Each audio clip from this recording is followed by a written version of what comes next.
Hi, Michael from ReleaseWorks, where we help bodies feel great.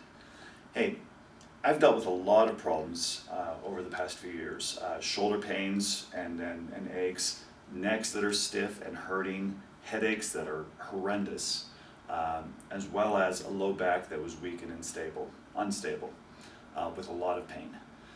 And one of the things that I have discovered is that every night, after every night, and especially the less active I've been, the more I've been sitting, after every night, every morning, I have to do some recovery in order to keep my body feeling great and moving well. Now, I think we all know this, but here's what I would caution. Simply stretching hard as you can, especially with necks and low backs, can actually lead to you feeling worse as you aggravate things that your body is trying to protect. So I'd like to show a brief overview of what I do each morning and the approach that I take. Later, we'll show more things broken down. We'll show things broken down in more detail later. Let me just first go through some of the ideas and concepts. Okay, so first, obviously, you just plain start out on the surface, whatever it is you're sleeping on, your bed.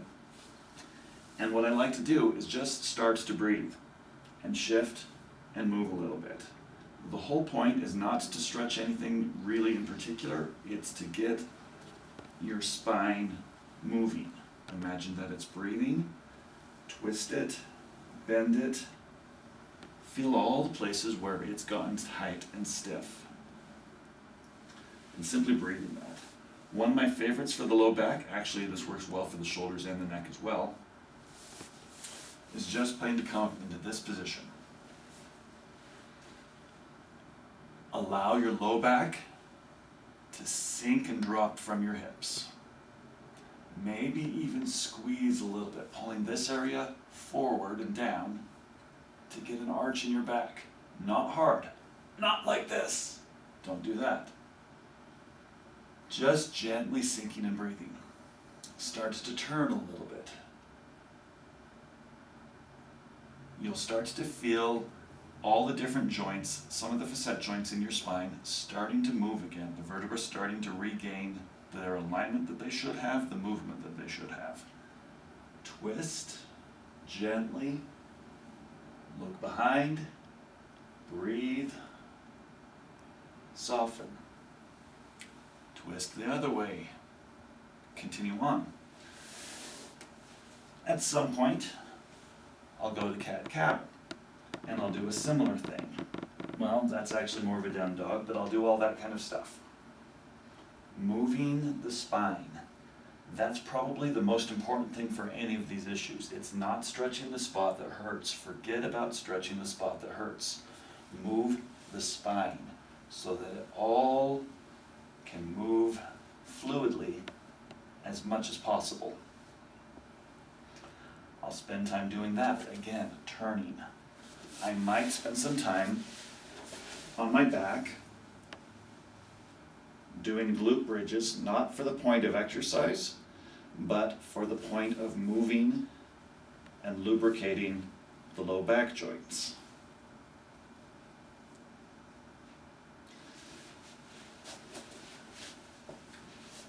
At another point, after here, I will tend to either crawl and get some movement and stability working through my back and my shoulders.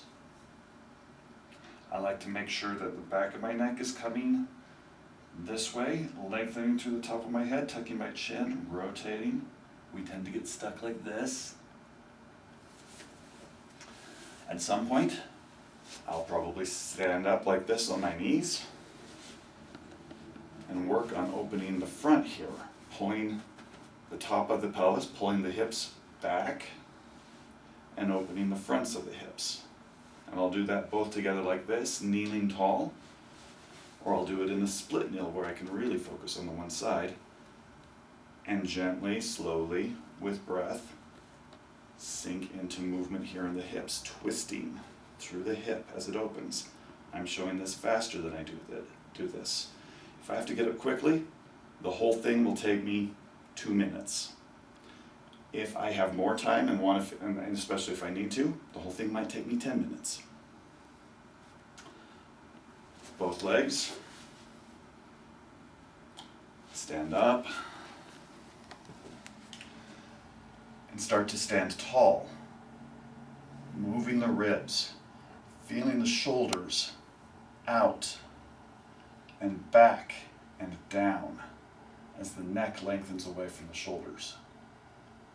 Twisting, not really focusing on stretching the neck. I am not stretching the neck. Don't do that, it'll hurt. Moving and twisting. Breathing and just recovering the ability of your body to be in a good upright position, ready to move. After that, it feels so much better. Try it out, let me know.